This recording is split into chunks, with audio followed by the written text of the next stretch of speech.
8월 11일 목요일 원포인트 큐티 가운데 오신 여러분들을 주님의 이름으로 사랑하고 축복합니다.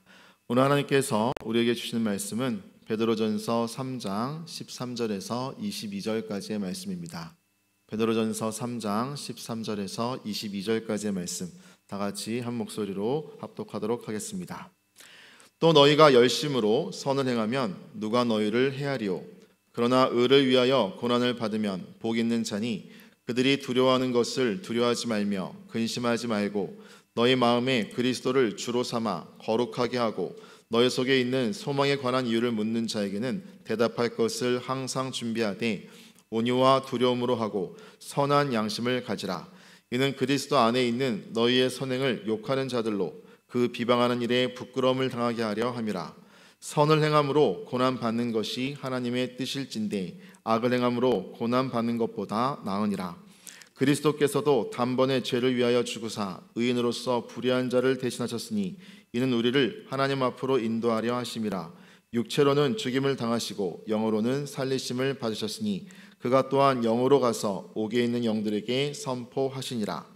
그들은 저의 노아의 날 방주를 준비할 동안 하나님이 오래 참고 기다리실 때에 복종하지 아니하던 자들이라. 방주에서 물로 말미암아 구원을 얻은 자가 몇 명뿐이니 겨우 8명이라.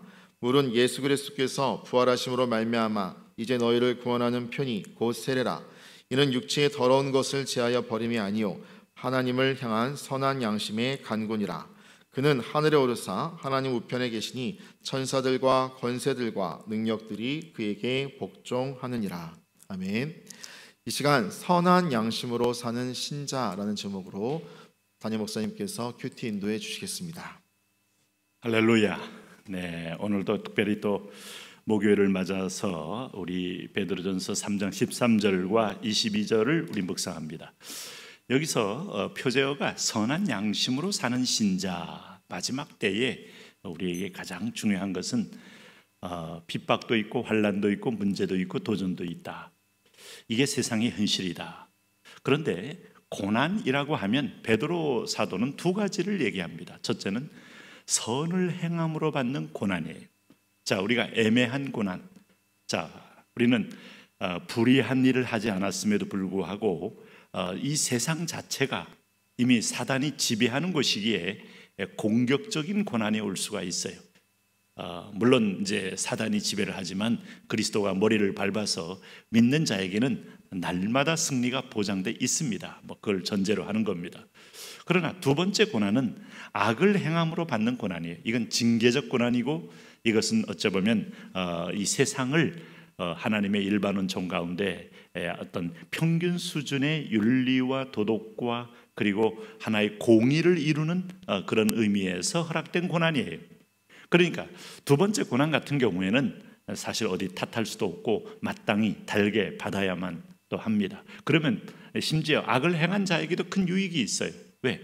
양심을 찾을 수 있고 양심을 못 찾아도 오히려 그로 인해서 더 이상 사회적인 악을 행할 수 없기 때문에 이것은 의미가 있는 겁니다.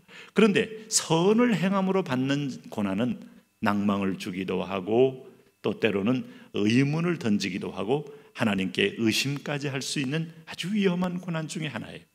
그래서 이런 고난을 받는 사람은 하나님의 의의 연단, 욥의 인내를 생각하라. 그리고 동시에 하나님이 이걸 통하여 너의 어떤 믿음을 테스트하사 상급을 주기 위한 것이기 때문에 믿음으로 기쁘게 감당해라.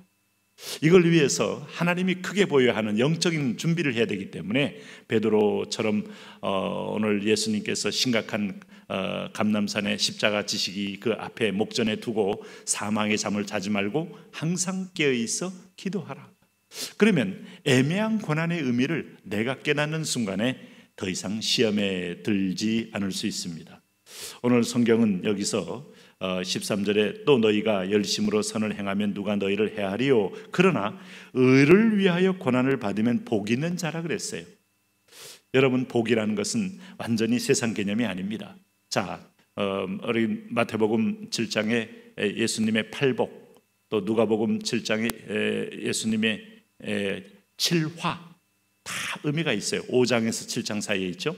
자, 그럴 때 의에 줄이고 목마른 자가 복이 있고 심령이 가난한 자가 복이 있고 청결한 자가 마음이 청결한 자가 복이 있고, 그러고 보면 세상적으로 충만하게 욕심으로 손을 쥐고 채우고 소유의 복이란 개념이 없어요. 근데 오히려 배부른 자여 이제 화가 있으리로다, 너 지금 웃는 자여 화가 있으리로다 하며 하나님을 향한 결핍이 부족된 상태를 저주라고 합니다. 그러면 내가 지금 배부르고 등 따뜻하고 모든 걸 가져서 만족해 하는데 하나님에 대한 갈망이 없어요. 이게 저주입니다. 그런데 지금 비록 가난합니다. 물질 때문에 절절 맵니다. 절절 매는 것 자체가 절대로 복이 아니에요. 그런데 이것 때문에 하나님을 의뢰해요. 하나님을 찾아요. 복입니다. 그래서 의를 위하여 고난을 받으면 복이 있는 자니, 이 복의 개념이 천국에서 상급으로 또 채워준다는 것이죠. 그들이 두려워하는 것을 두려워하지 말며 근심하지 말고 너희 마음에 그리스도를 주로 삼아 거룩하게 하고 너희 속에 있는 소망에 관한 이유를 묻는 자에게는 대답할 것을 항상 준비하되 온유와 두려움으로 하고 선한 양심을 가져라. 이게 바로 선한 양심이라는 것은 하나님께서 인정하는 것을 내가 마음의 원리로 두는 걸 말합니다. 하나님의 법이 내 마음에 있는 게 이게 선한 양심이에요. 그래서 오늘 애매한 고난을 받거나 아니면은 예수님 때문에 핍박받거나 복음을 전할 때 고통을 당할 때 오늘 두려워하지도 말고 근심하지도 말고 소망 가운데 즐거워하면 반드시 너희 속에 소망에 관하여 이유를 묻는 자가 생기게 될 때에 항상 준비하되 온유와 두려움으로 대답해라 하는 것을 말씀하고 있는 겁니다. 다시 말하면 우리는 천국의 대사다. 하나님의 대사다. 우리는 모든 공급과 소스를 하나님으로부터 받는다. 이게 다른 거예요. 똑같은 사람이라고 사람이 아니다. 똑같은 지상의 땅을 딛고 산다고 해서 동일한 존재가 아니다. 소속이 틀리다. 어떤 사람은 아비 마귀에게 속한 자요, 어떤 사람은 참 하나님께 속한 자요. 다릅니다. 그러므로 17절 말씀 보시면은 선을 행함으로 고난 받는 것이 하나님의 뜻일진데 악을 행함으로 고난 받는 것보다 나으니라. 자, 이 말씀 여러분 아마 이해가 되시고 묵상이 되실 겁니다. 오늘 예수 그리스도는 불의한 고난에 대해서 선을 행함으로 승리한 모델이다. 우리가 그래서 애매한 고난을 당할 때도 십자가를 생각하라. 억울한 일을 당할 때도 십자가를 생각하라. 모욕을 받을 때도 예수님 때문에 하늘의 이 복음 하나님 나라 확장을 위해서 공격받을 때에도 십자가를 생각하라. 18절 말씀 보시면 그리스도께서 단번에 죄를 위하여 죽으사 의인으로서 불의한 자를 대신하셨으니 이는 우리를 하나님 앞으로 인도하려 하심이라. 육체로는 죽임을 당하시고 영으로는 살리심을 받으셨으니 그가 또한 영으로 가서 옥에 있는 영들에게 선포하시니라.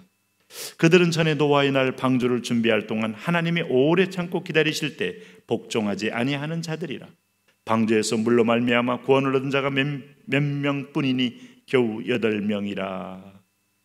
예수님께서 당시에 노아 8식구 외에는 다 죽은 자들을 주님께서 오늘 옥에 있는 영들에게 가서 선포했다는 표현, 이거 난해구절로 구분됩니다만 우선 난해구절이라고 말을 하기 전에 문자적으로 읽으세요. 주님께서 죽을 때 수월에 들어가셨어요. 음부에 들어가셨어요. 자, 그 음부가 영원한 지옥이냐 아니면 중간에 또 수월이냐 애매모호한 어떤 견해가 있습니다만 주님의 죽으심은 기절이 아닙니다. 완전한 죽음은 저주요, 형벌의 죽음은 지옥입니다. 자, 오늘 개혁신학에서 예수님 지옥 갔다 오셨다 하면 말에 도무지 수용 못하려고 하는데, 그렇다면 우리가 들어가야 될 지옥을 대신 들어가신 예수님 어디 가신 겁니까? 성경을 무조건 난해구절로 치부하는 게 아닙니다. 그냥 보시면 거기 갔을 때 우리 주님께서 그때 노아를 통하여 주신 120년의 말씀을 듣지 않고 완악하게 버텼던 자들이 다 있는 자리에 가신 거예요. 여러분, 아무로 참으로 우리가 육체와 영혼이 분리되어서 오늘 낙원에 가 있든지 음부에 가 있든지 큰 충격을 받을 거예요. 뭐 흔한 얘기를 들어보신 바가 있지만은 오늘 여기 천국에 가보면 여기 안 와야 될 사람이 와 있는 거 보고 놀라고, 여기 와야 될 사람이 없는 거 보고 놀라고, 내가 여기 와 있는 거 보고 놀란다, 이런 말도 더러 하지 않습니까? 실감나는 얘기입니다. 지옥에 가 있는 사람이 또 놀랄 거예요. 여기 오지 않을 걸로 봤던 사람이 와 있는 거 보고 놀라고요. 여기서 와야 될 사람이 여기 없는 거 보고 놀랄 거고요. 그리고 내가 여기 또 와 있는 거 보고 충격 먹을 거예요. 나는 의로운 줄 알았더니, 나는 잘 사는 줄 알았더니, 나는 세상에서 성공적인 삶을 사는 줄 알았더니, 세상에서 성공적인 삶을 살면 지옥 갑니다. 하나님 앞에서 성공적인 삶을 살아야 돼요. 그러면 선한 양심을 가져야 돼요. 이 선한 양심은 하나님의 말씀의 법이 나를 지배해야 합니다. 그 말씀의 법도로 세상을 분별하고 내세를 분별하고 나의 인생 사후를 분별하는 거예요. 그래서 여기 보시면은 노아 홍수 때 물속에 죽은 자들은 죄된 세력이고 물 위에 뜬 사람들은 하나님의 의의 사람들이다. 그러므로 동일한 인간이었지만 하나님의 약속을 말씀 믿으면 물 위에 뜨는 거고, 약속의 말씀 믿지 않으면 물 위에 잠겨 죽는 겁니다. 오늘도 우리가 약속의 말씀 붙들고 있으면 선한 양심으로 승리할 수 있는 거예요. 그래서 22절에 예수님은 누구시냐? 그는 하늘에 오르사 하나님 우편에 계시니 천사들과 권세들과 능력들이 그에게 복종하는 가장 낮은 자리에 있던 그분이 가장 높은 자리에 오르는 것이 원리예요. 이 땅 가운데도 주님 때문에 낮은 자리에 처하고 고난에 처할 때 가장 영화로운 자리에 앉게 됩니다. 오늘 그 믿음으로 이 여정에 승리하시기 바랍니다. 하나님, 선한 양심, 말씀의 양심, 성령의 양심을 갖고 이 악한 세상을 분별하며 하나님의 기준으로 세상을 바꾸는 믿음의 사람 되게 하여 주옵소서. 예수님 이름으로 기도합니다. 아멘.